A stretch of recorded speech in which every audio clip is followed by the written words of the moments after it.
Salut à toi, jeune joueur, regarde cette lumière, ce halo qui m'entoure. Et oui, je suis illuminé par les dieux. Je plaisante évidemment, après on va croire que Ryushi se la pète. Aujourd'hui, je vais vous présenter un jeu sur une console que je ne représente pas souvent, effectivement. Et du coup, je fais une dédicace à mon ami Amazing. Je vais vous présenter un jeu très connu sur la Sega Mega Drive. Une adaptation du fameux jeu d'arcade excellent, assez vieux, un beat'em up à une époque un petit peu barbare si tu veux, où en fait un certain Death Adder règne en maître et sème le chaos dans un village et a tué ton propre père. Enfin, en tout cas, ça c'est le scénario du héros. Donc tu as trois personnages, le héros, un guerrier, une amazone, la nana, et un nain, le guerrier, un guerrier à la hache, un nain. Donc bien sûr, je parle de la série Golden Axe, évidemment. Hein. Golden Axe, la hache d'or, voilà. Et le but du jeu, donc, ça va être bien sûr de tuer Death Adder et de le tuer avec le coup final, avec la hache d'or, la Golden Axe. Alors ce jeu est donc sorti, comme je vous dis, aussi en arcade, sur multi-support, hein, Master System, peut-être même peut-être sur il y a une version sur PlayStation 2 avec une version remasterisée. Enfin, vous l'avez dans moult versions, aussi bien dans les Mega Drive collection sur PS3 et récemment sur PlayStation 4. Donc c'est un excellent jeu, franchement. Vous pouvez même contrôler des dragons, des bêtes un peu spéciales qui donnent des coups de queue. Un très bon jeu. Mais par contre, il est vrai, ça fera aussi plaisir à notre ami Alex Express qui disait que ce jeu était trop difficile. Il est vraiment pas évident, il est vrai. Il est vrai. Et il faut donc maîtriser certaines techniques avec ce jeu. Bon, commençons d'abord par le packaging. Donc le packaging est excellent, voilà, comme vous pouvez le constater. Une jaquette style Heroic Fantasy, voilà. Donc vous avez, avec les reflets c'est pénible, un dragon. Donc on se demande pourquoi, parce que le méchant n'est même pas représenté, parce que le méchant n'est pas un dragon, hein. Donc Death Adder n'est pas un dragon. Donc ici tu as le guerrier, l'amazone et le nain, voilà. Boîte sommaire. Le manuel, on va pas s'éterniser dessus, tu sais que les manuels de Mega Drive, bon, bah, ils sont toujours dans le sens de la longueur, ils sont pas très glamour, hein, dans multitexte pour tout le temps en noir et blanc, et c'est, à ma connaissance, je sais pas, je crois que c'est peut-être dans certains manuels bleus, et encore je suis pas sûr qu'il y ait de la couleur. Hein. Voilà la cartouche, c'est reflet, c'est vraiment pénible, la cartouche toute simple. Voilà, bah écoute, rien à dire sur le packaging. Alors ce jeu, en fait, si tu veux, quand tu as une manette Mega Drive, alors ici comme ça, on va t'expliquer un petit truc. Donc manette Mega Drive, donc c'est ABC, hein, bien sûr. Donc le B c'est pour taper comme un bourrin, hein. Tac tac tac. Le C pour sauter et le A pour faire la magie. Et tu te déplaces. Si tu fais donc A plus B, pardon, B plus C. Alors c'est un coup, en fait, en général il se retourne et il donne un coup de moulinet, il frappe de l'autre côté. Je le fais de temps en temps, mais je ne le place pas spécialement en combat, mais on peut, c'est un coup puissant. Et la technique du jeu, puisque le jeu est difficile, il faut maîtriser le dash. C'est-à-dire faire 2 fois avant ou 2 fois arrière. Alors sur un stick arcade, c'était plus facile en arcade, alors que là, il faut vraiment faire tac tac tac, tac tac tac, il faut vraiment maîtriser ça, ainsi que les changements de plan. Pour que le jeu soit terminable, finissable plutôt si tu préfères, il faut trouver une astuce, certains ennemis, il faut réussir à les faire tomber. Moi j'ai perdu un peu la main, quand j'arrive dans le dernier donjon, je perds des vies et moi-même je saute, j'arrive à tuer quelques ennemis. Par exemple les lieutenants, enfin les chevaliers jaunes là, au dernier niveau, j'arrive à les éjecter du ring, ce qui est quand même plus facile après pour terminer le jeu. Tu n'as que 3 crédits, 3 crans de vie, heureusement tu peux en mettre 5. Et justement, moi je croyais qu'il y avait une vraie fin sur Golden Axe, en fait je me suis trompé. C'est-à-dire qu'en fait, voilà, j'explique, au départ, comme le jeu est difficile, ils ont mis un mode beginner. Le mode beginner sur Mega Drive ou Genesis est un mode simplifié où à la fin du jeu, je crois qu'à l'avant-dernier niveau, on remplace le lieutenant par Death Adder Junior, donc le fils de Death Adder. ou le frère de Death Adder, le fils de Deathbringer, enfin je sais plus. Normalement le boss c'est soi-disant Death Adder, soi-disant. Donc là c'est un Death Adder Junior, voilà, une version édulcorée, enfin une version plus simple. Et une fois que tu arrives à le terminer, bah, tu as juste une petite staff, mais t'as pas de fin. En mode arcade, pareil, je crois qu'il y a un mode beginner où tu vas jusqu'au moment où tu libères le roi et la reine, mais après ça s'arrête là.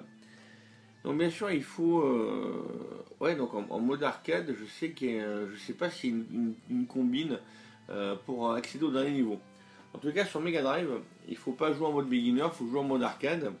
Et non, moi j'ai toujours eu en général, une fois que tu as terminé, que tu as battu Death Adder, parce qu'en jouant en mode arcade, c'est pas Death Adder Junior que tu affrontes, mais c'est Death Adder.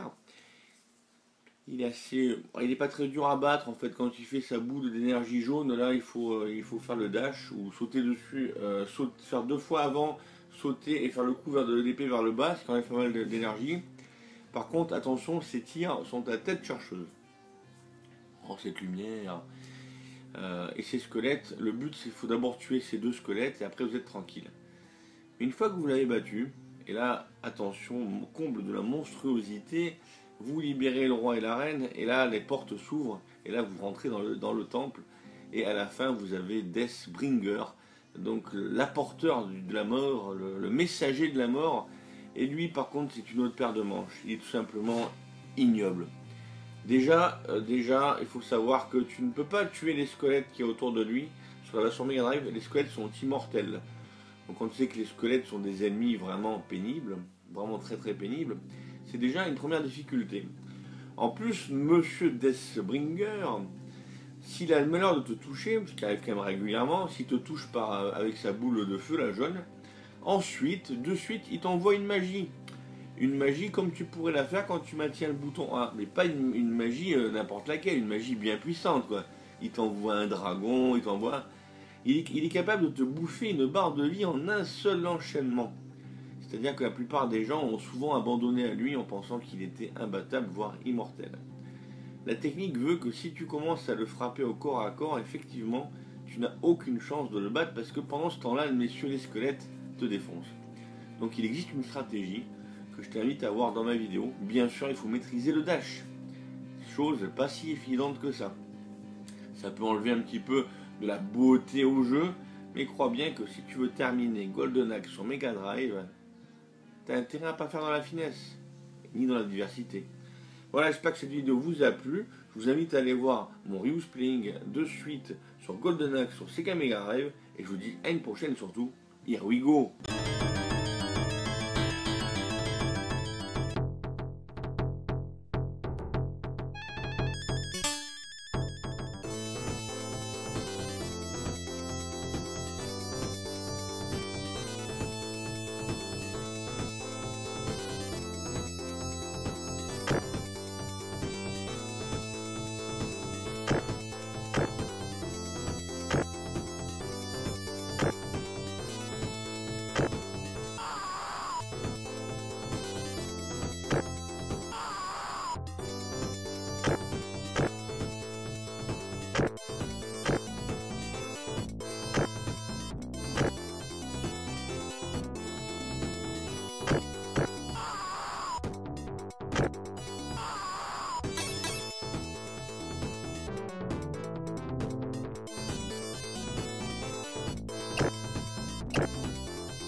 Ciao.